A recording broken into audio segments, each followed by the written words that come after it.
I remember it like it was yesterday. I was Tasha, just a girl working for her dad's company, starting from the bottom and making my way up. My life was pretty straightforward. Work, family, and the occasional night out with friends. That's until I bumped into Alex at that little downtown cafe. It was a busy Tuesday, and I had just finished a long day at the office dealing with numbers and endless financial reports. I needed a break, a coffee, and maybe a slice of that chocolate cake they had on display. The cafe was crowded, the kind of crowded where you can barely hear yourself think, let alone order a coffee. And that's when I literally bumped into him. "Alex, watch where you're going," I blurted out as his coffee nearly decorated my blouse. He looked taken aback for a moment, then a wide grin took over his face. "My bad. I was just trying to navigate through this chaos. Let me buy you a coffee to make up for it." I was ready to say no. I mean, who was this guy, right? But something about his cheerful attitude despite the near disaster made me pause. Sure, why not?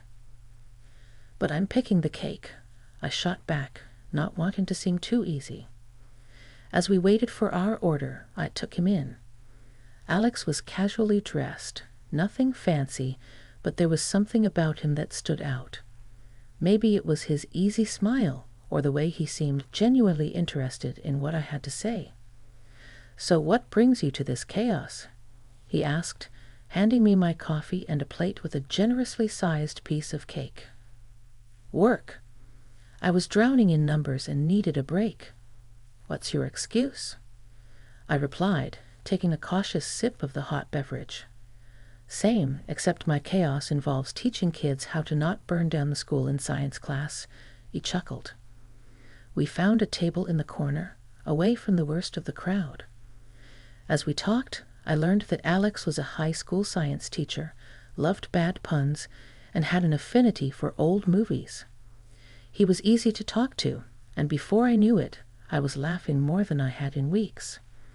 The conversation flowed from work to hobbies to dreams, and I found myself opening up about my aspirations, my family, and even the struggles of climbing up the corporate ladder in my father's company. "You're tough, I'll give you that. Starting from the bottom in your dad's company, that's brave," he said, his tone a mix of admiration and surprise. "It's not about bravery. It's about proving to myself and to him that I can make it on my own without any shortcuts," I responded, feeling a bit defensive. "Hey, I get it. And for what it's worth, I think it's pretty damn cool," he reassured me, his gaze sincere. The evening flew by, and before we knew it, the cafe was closing. We exchanged numbers, and as I walked home, I couldn't help but smile. In the days that followed, Alex and I couldn't get enough of each other. We texted nonstop, met up for more coffee dates, movies, and even a couple of hikes. The guy had a way of making even the mundane seem exciting. Our conversations got deeper, our laughs louder, and before I knew it, I was falling for him. Hard. It wasn't long before we decided we didn't want to be apart. A year flew by in a blur of love, challenges, and adventures. Then one evening, over a home-cooked dinner in his apartment, Alex got down on one knee. It wasn't fancy, but it was perfect. "Marry me, Tasha. Let's navigate through life's chaos together." Without hesitation, I said yes. We got married in a small ceremony surrounded by those who mattered most. Life with Alex started off more amazing than I could have dreamed. But then the demands from his family began to creep in, turning our bliss into something less comfortable. One evening, we were having dinner with Alex's mom, Carol, a lady who had a way of wrapping her demands in velvet, making them sound almost reasonable if you weren't paying attention. "So, Tasha," Carol started, her voice smooth as she passed me the mashed potatoes, "I've been thinking. If Alex worked at your dad's company, and maybe if his sister joined too, it could be beneficial for everyone, right?" I could feel the weight of her gaze heavy with expectations. Alex, meanwhile, seemed to shrink a bit in his chair. "Carol, you know it's not that simple. My dad's company doesn't work like that. It's about merit, not family connections," I replied, trying to keep my tone light yet firm. Alex finally chimed in, "Mom, let's not push this, okay? Tasha is right. Her dad runs a tight ship. It's all about what you bring to the table." But Carol wasn't one to give up easily. "But that's exactly my point. Alex brings a lot to any table, and with you there, I'm sure he'd climb up the ladder in no time." The conversation didn't end at dinner. Carol brought it up again and again, and Alex's dad and sister got wind of it too. Before I knew it, I was sitting across from my dad, trying to explain why we should give Alex, his dad, and sister a chance in the company. "Dad, I know how we operate, based on merit and hard work, but could we at least give them a shot? Alex really wants to prove himself, and his family could use the opportunity," I ventured, feeling a knot form in my stomach. My dad looked at me, his expression unreadable at first, then softened. "Tasha, I trust your judgment, but if they're coming in, they're starting from the bottom, same as everyone else. And there won't be any special treatment. If they're up for that, then we'll give it a try." I was relieved, but also a bit apprehensive. I knew this was going to be a tough sell to Carol and the rest. True enough, when I relayed my dad's conditions back to Carol, she bristled. "Starting from the bottom? But surely with you there, they could get a helping hand," she protested. I shook my head firmly. "No, Carol. It's how my dad runs his business. It's fair. Everyone gets the same treatment." Somehow they all agreed, albeit reluctantly. 2 months after the whole ordeal with Alex's family joining my dad's company, things hadn't really cooled down. In fact, they heated up again when Carol, my mother-in-law, decided to stir the pot. "Tasha, I just don't get it. My daughter's been with your dad's company for a while now, and there's no talk of a promotion or a raise. What's going on?" she demanded. I tried to keep my cool, really I did. "Carol, you know the company policy. It's all about performance, and honestly, she's not exactly putting in the effort. Leaving early, making careless mistakes. It's just not how we do things." Carol huffed, clearly not satisfied with my answer. "That's just your excuse. You could help if you wanted to, but you don't. You're not looking out for us." It felt like a slap in the face, considering all the strings I'd been trying to pull to keep the peace. And then there was Alex. Whenever we were alone, he was all understanding, nodding along to everything I said. But the moment Carol was in the picture, it was like he switched sides faster than a politician in a scandal. And sure enough, that same evening, Alex came to me, all riled up after a chat with his mom. "Tasha, this isn't right. I'm working hard, and so is my sister. Why are we still at the bottom? You need to talk to your dad. We deserve better pay." I looked at him, disbelief washing over me. "Alex, come on. You know the situation at work. You're not exactly outperforming anyone.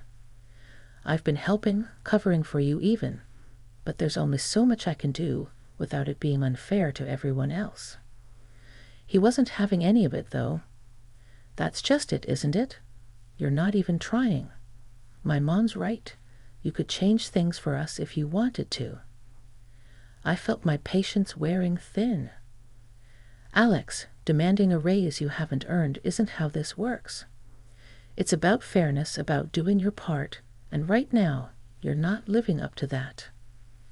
Life as I knew it came crashing down one ordinary Wednesday afternoon. The call came in just as I was wrapping up at work, a number I didn't recognize flashing on my phone screen.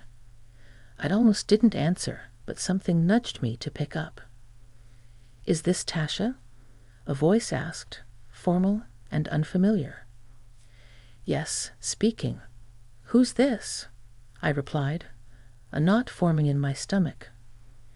"I'm afraid I have some bad news," the voice continued, and just like that, my world stopped spinning. The details that followed blurred into a haze of disbelief. There had been a train accident, and my parents were on that train.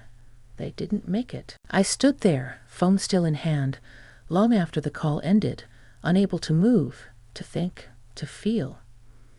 It was Alex who found me, who took the phone from my hand and wrapped me in his arms as the dam inside me broke. "We need to get you home." "Come on," he murmured, but his voice seemed miles away. Home. The concept felt so foreign now.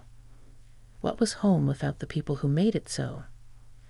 The days that followed were a blur: funerals, lawyers, sympathetic looks from people who murmured their condolences without really meeting my eyes.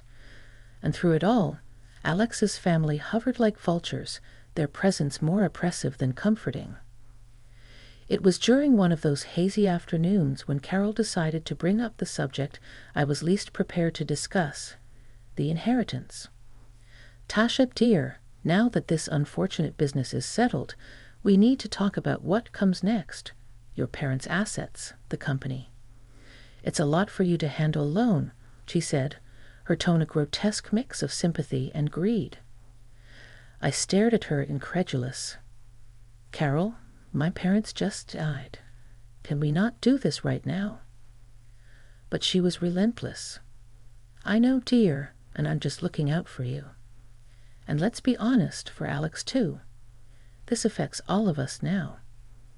Alex said nothing, his eyes fixed on the floor. That silence, that failure to stand up for me, cut deeper than any of Carol's words. It all came to a head a few days later when the entire family was over at our place. Carol, Alex, his father, his sister. They all acted like they owned the place, discussing plans for the house, the company, as if my parents' lives were nothing more than assets to be divided. "Tasha, we were thinking," Carol began, her voice echoing in the living room. "It makes sense for us to move in here.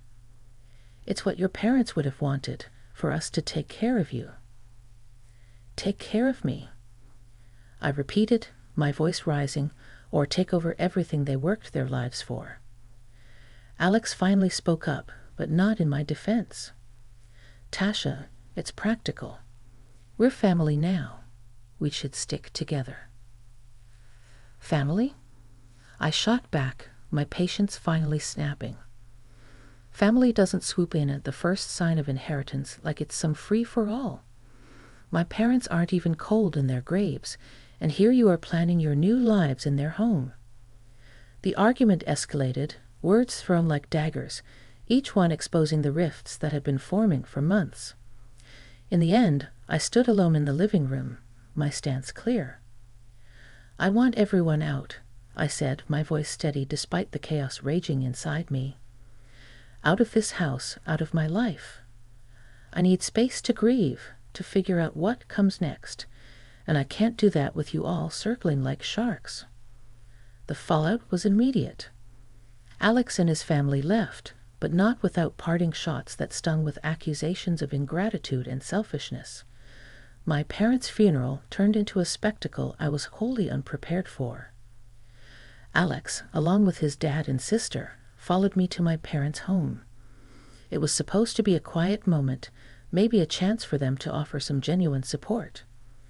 Instead, it turned into something else entirely.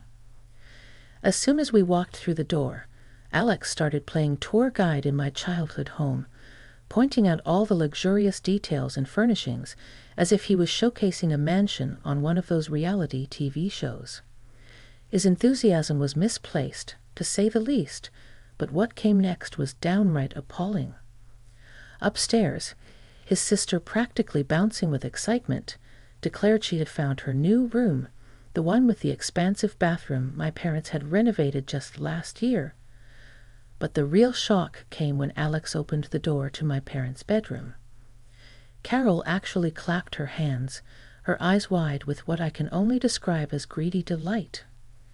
"Oh, I've always dreamed of having a bedroom like this," she exclaimed. "It's decided, then. This is where we'll stay." I was stunned into silence for a moment, watching them act as if they had just won the lottery, rather than standing in the home of two people who tragically passed away. My shock turned to outrage, and I couldn't hold back any longer. "Why are you acting like you own the place?" I demanded, my voice echoing off the walls louder than I intended. "This is my parents' house, not a free hotel for you to pick rooms." Alex tried to smooth things over with that tone of his, the one he uses when he thinks he can make everything sound reasonable. "Babe, think about it. It makes sense for everyone. We'll be safer and more comfortable together. It's what's best economically, too." His words felt like a slap. Safer? Comfortable? My parents haven't even been gone a month, and you're already planning to move your family into their home. "I won't have it," I declared. "This is too much." He had the gall to look hurt, as if I was being unreasonable. "Now that your parents are gone, it's only right you take care of mine," he said, as if it was the most natural thing in the world. I couldn't believe what I was hearing. The arrogance, the entitlement. It was as if losing my parents meant I'd inherited a new set of dependents overnight. "That's it. I want to talk. Everyone downstairs now," I said, my voice firm, commanding. The look on their faces told me they weren't used to being spoken to like that, at least not by me. But I'd had enough. It was time to set some boundaries, make it clear that their expectations were not only unrealistic, but completely out of line. As I watched them all gather in the living room, Carol leading the charge with a gleam in her eye, I felt like I was in some twisted reality show. "Now that we're all here, let's talk about the future," she began, her tone dripping with a mix of glee and greed that made my skin crawl. "With your father's company and all this," she gestured broadly at the house, "belonging to us, we're set. My son will take over the business, and if you're not keen on us staying here, well, we can just build something even grander."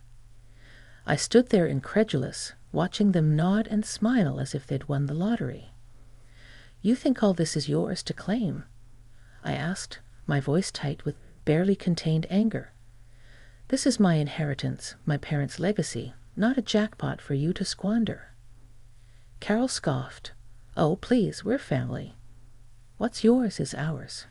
It's only right that we benefit from this fortune." I laughed, a harsh, bitter sound.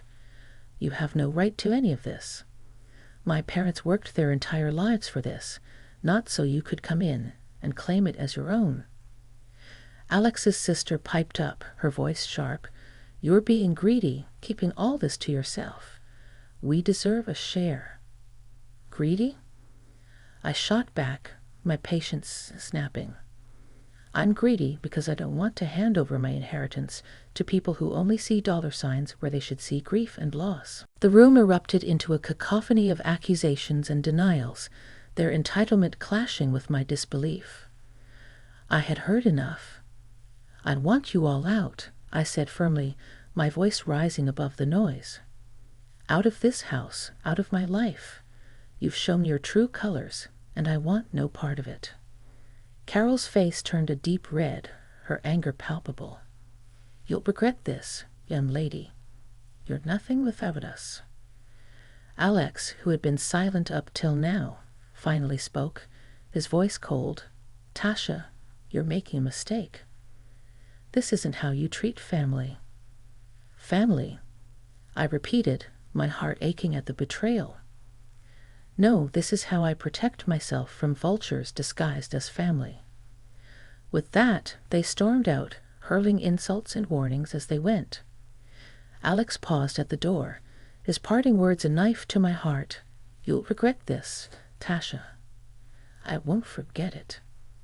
The door slammed shut, leaving me alone in the deafening silence of the house. I sank to the floor, the weight of the confrontation, of the loss, of the betrayal pressing down on me. But amidst the turmoil, a spark of resolve flickered to life. I had drawn a line, a boundary, to protect not just my inheritance, but my dignity and my right to grief. The next morning felt surreal, as if the world had shifted on its axis. I headed to work, the drive automatic, my thoughts a jumbled mess. Arriving at the office, I half expected, half hoped to see Alex, his dad and sister there, perhaps ready to bury the hatchet and move forward. But their desks were empty, their work untouched. I tried calling them once, twice, a dozen times throughout the day, but each call went unanswered, sinking me deeper into a mix of frustration and relief. This silent treatment continued for 3 days, their absence speaking louder than any words could. On the 3rd day, with no sign of them and a backlog of work piling up, I made a decision. I called each of them into the office by voicemail, giving them one last chance to explain their absence. The silence that followed was answer enough. I called HR, and with a voice steadier than I felt, instructed them to process their termination. "They're not coming back," I said, the finality of it all ringing in my own ears. Firing them was not a decision taken lightly, but in that moment it felt like the only choice. There was no room for half measures, not anymore. Their betrayal, Alex especially, had cut too deep, leaving a chasm between us that could not be bridged by mere apologies or promises of change. Later that day, I found myself on the phone with my lawyer, a man who had been with our family for years and knew the intricacies of my life almost as well as I did. "I need you to prepare the divorce documents," I told him, my voice devoid of the emotion that was churning inside me. 2 weeks of silence, and then he just waltzes into my office like he's the king of the castle. There he was, Alex, all sun-kissed and smug, acting as if he hadn't just vanished off the face of the earth. He didn't waste a second before laying it on thick. "I decided to forgive you," he announced, making himself comfortable in my dad's chair, feet rudely slapped onto the table. "Now about that money for a new house for my folks and sister." I stared at him, disbelief and anger swirling in a silent storm. "Forgive me? And where exactly have you been on vacation with my family?" he said, puffing up his chest.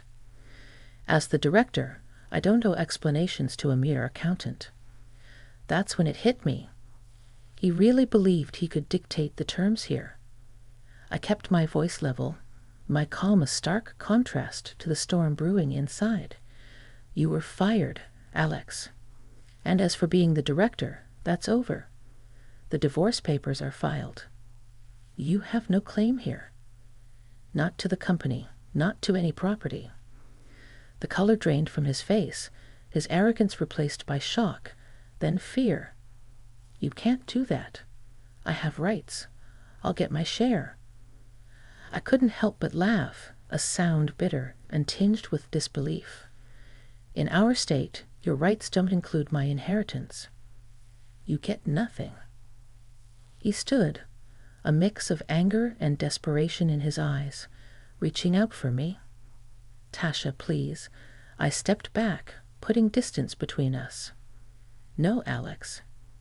It's done. We're done. Leave." As he stumbled out, I could feel a weight lifting off my shoulders. Even as my phone started to ring, Carol's voice was as pleasant as nails on a chalkboard. "You ungrateful girl. How dare you treat us this way?" I listened, her words washing over me without leaving a mark. "Don't call me again, Carol. It's over. Goodbye."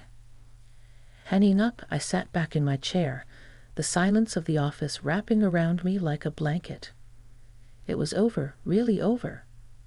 I felt a mix of relief, sadness, and most surprisingly, freedom. Freedom from their expectations, their greed, and their manipulation.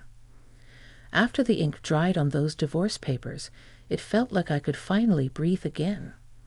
I was out from under the weight of Alex and his family's expectations, free to focus on the company and on rebuilding my life in a way that would have made my dad proud. Taking over as director wasn't just a title change. It was stepping into a legacy my dad left behind, and I poured everything I had into it. This past year, we saw profits spike by 8%, a record that felt like a nod from my dad wherever he was, telling me I was on the right track. Then one afternoon, amidst all this progress and personal growth, Carol called.